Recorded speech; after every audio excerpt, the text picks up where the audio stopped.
Hey everybody, 1223 back here with the second lantern of the lantern restoration project. This lantern is, as you can tell, is a lot taller than the Vesta, and that is with the handle down. And it is a Dietz.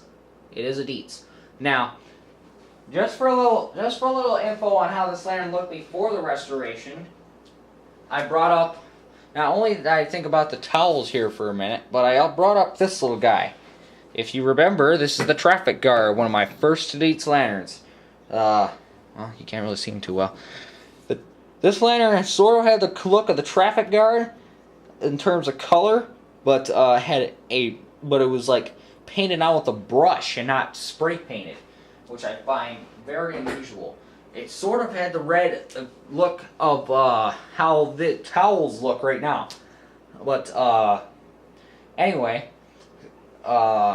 this lantern actually has a lot of detailing to go over, so I better get to the unveiling, because this lantern was in need of a good workover. So here we go. I'm now pulling the towels off. The towels are off. And they're back over where they belong. And here is a freshly restored Dietz Buckeye Dash.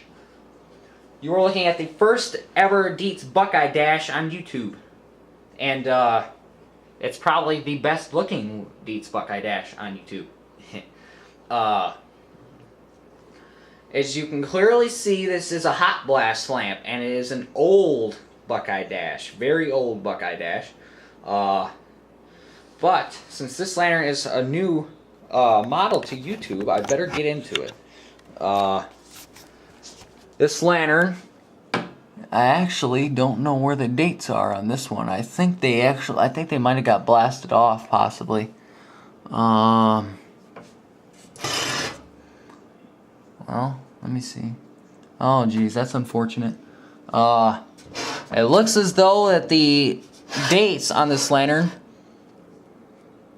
were blasted off. Or either that, for some reason, Dietz didn't put them on there. Oh, well. But usually the reason I could tell is because, one, the air tubes are flat. They're not reinforced. So this means that the lantern is usually pre-1910, if I'm correct. Because a lot of the old Victors and like the Square Lift had this style air tubing. This lantern was completely encased in a thick layer of red paint that looked really nasty. So, but you can see some of the soldering that is left. Some of it did get blasted off, like down there where it's got to get resoldered. It's also got to get resoldering because underneath the paint, a couple of these came out. Yep. A few tiny holes emerged in the air tubes on this lantern in various places. But otherwise, and two, the handle looks like she was used pretty extensively, because it looks like this on both sides, where the handle is pretty much just it's just sitting in two gaping holes in the air tubes. So whatever used to hold the handle in place fell out a long time ago. You can see it says Dietz here on the top. It does have the lift. The lift is back here. It goes up.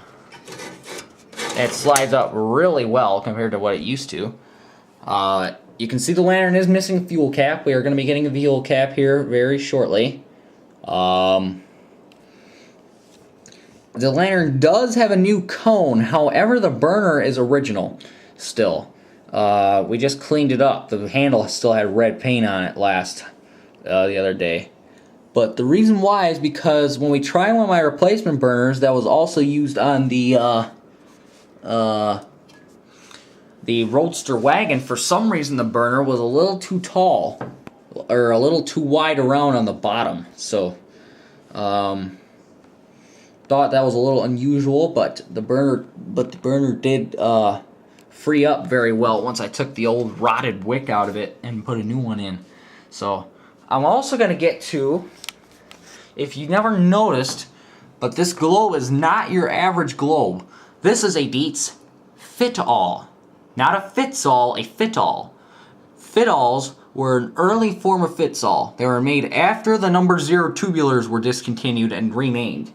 The fit-alls were only made for 2 years, 1913 through 1915. So even if they're clear globes, it makes them extremely rare. And whenever they're found in a lantern, it usually will double or sometimes even triple the value. It depends on the color.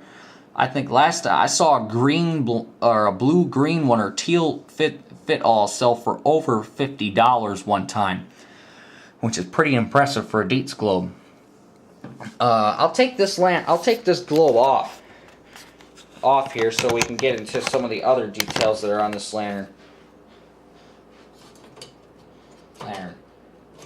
It looks like I'm thinking about featuring this lantern in a second video. Whoa, I never seen that. We'll do that before. If you also notice too, this lantern has a magnifying lens on it. This made the lantern a lot cheaper versus having a globe with the bullseye lens in it. This thing, as you can tell, does magnify things very well. If you look in it here, it can magnify things very well. So it does also make the lift kind of top heavy. You can see in the back there, I tip it, Dietz Buckeye dash lamp. So New York, USA.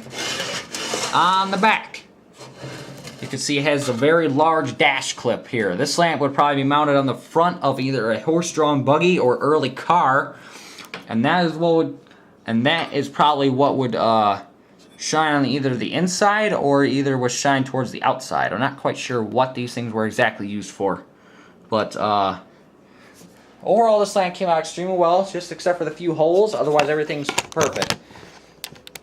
And I think in order to avoid some confusion, I'm going to have to make a second video. So, I'm not quite done yet, so stick around here for another video that features the Buckeye Dash. 1223, out.